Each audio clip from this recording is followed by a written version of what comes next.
The mountain between us. A journey beyond survival. Some stories are not meant to be told with noise. Some stories are whispered by the wind, carried across ice-covered peaks, buried deep within the silence between two people who never meant to meet. This is not a film about survival. This is a film about what remains. When everything else is gone, it begins, not with fire or drama, but with stillness. A storm is coming, not the kind you see on the news, but the kind that changes lives forever. Two paths, one sky. In the crowded halls of an airport threatened by a snowstorm, we meet two strangers. Ben Bass, a skilled neurosurgeon, quiet, rational, carrying the weight of loss behind his controlled demeanor. Alex Martin, a fearless photojournalist, driven by passion and urgency, about to marry the man she believes is her future. Two people, no common background, no shared destination, only one goal: to get there before it's too late. With flights canceled and time slipping away, Alex proposes a daring solution. Hire a private plane. Beat the storm. Ben hesitates. He thinks in risks and consequences. But something, maybe fate, pushes him to say yes. The fall. They never made it. Somewhere high above the mountains, the pilot suffers a heart attack midair. The plane spirals. The world flips. And in the blur of metal, snow, and silence, everything ends. They crash. Alex is injured. Her leg is broken. Ben, bruised and bleeding, pulls her from the wreckage. And there they are, two strangers, trapped in an unforgiving wilderness, with no signal, no supplies, and no one searching for them. The mountain doesn't care who they are. It only knows cold. It only knows time. The mountain itself. This is where the film becomes more than a narrative. The mountain is not a setting. It is a character. It breathes with frost. It watches in silence. It doesn't speak, but it teaches. Every sunrise is colder than the last. Every decision has weight, and every step away from the wreckage is a gamble between life and death. Ben wants to wait, to ration supplies, to hold on to logic. Alex wants to move, to try, to feel alive even while dying. They clash, not because they're enemies, but because they don't yet know how to be allies. The fire between them. As days pass, something unexpected begins to melt in the frost. Not snow, not the harsh wind, but the distance between their souls.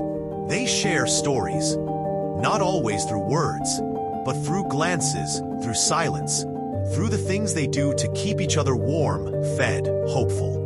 Ben reveals his pain, the woman he lost, the silence he carries.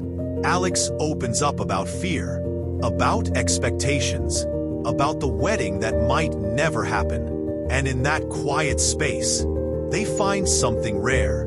Not love, not yet, but the seed of something deeper. Trust. Nature reminds them. A cougar attacks. The tension is sharp. It's sudden, real, wild. Ben kills it, barely. But the message is clear.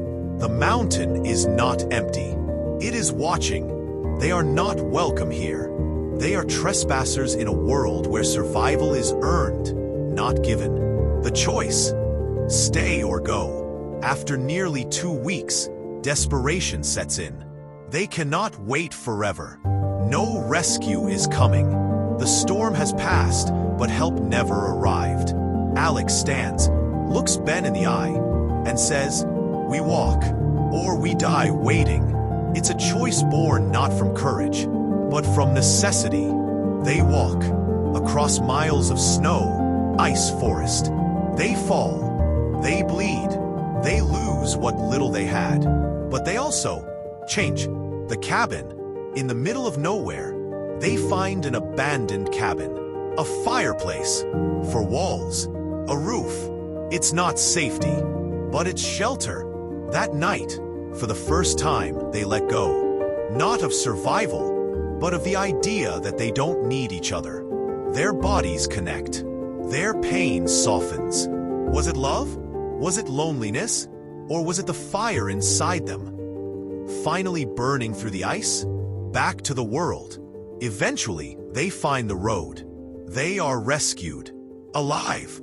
The cameras flash. The doctors arrive. The world returns.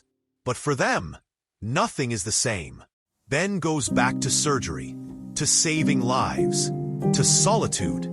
Alex returns to her fiancé, to promises, to uncertainty. But something inside them stays behind, still frozen, still waiting. The final question. They meet again, not on a mountain, but on a street. No snow, no silence, only the sound of everything they didn't say. They stand, they look, and suddenly, everything comes rushing back. Not the pain, not the fear, but the truth that they shared something no one else would ever understand. That love, real love, isn't always loud. Sometimes it's found in firewood, in melted snow, in the silence between breaths. What this film really tells us, we live our lives surrounded by noise. Jobs, phones, deadlines. We forget who we are until something takes it all away. The mountain between us is not about survival. It's about rediscovery. It asks us, who are you? When no one is watching, what would you do to protect a stranger? And could you walk away from the one person who saw you in your rawest, truest form? The mountain was never the enemy. It was a test, a teacher, a mirror.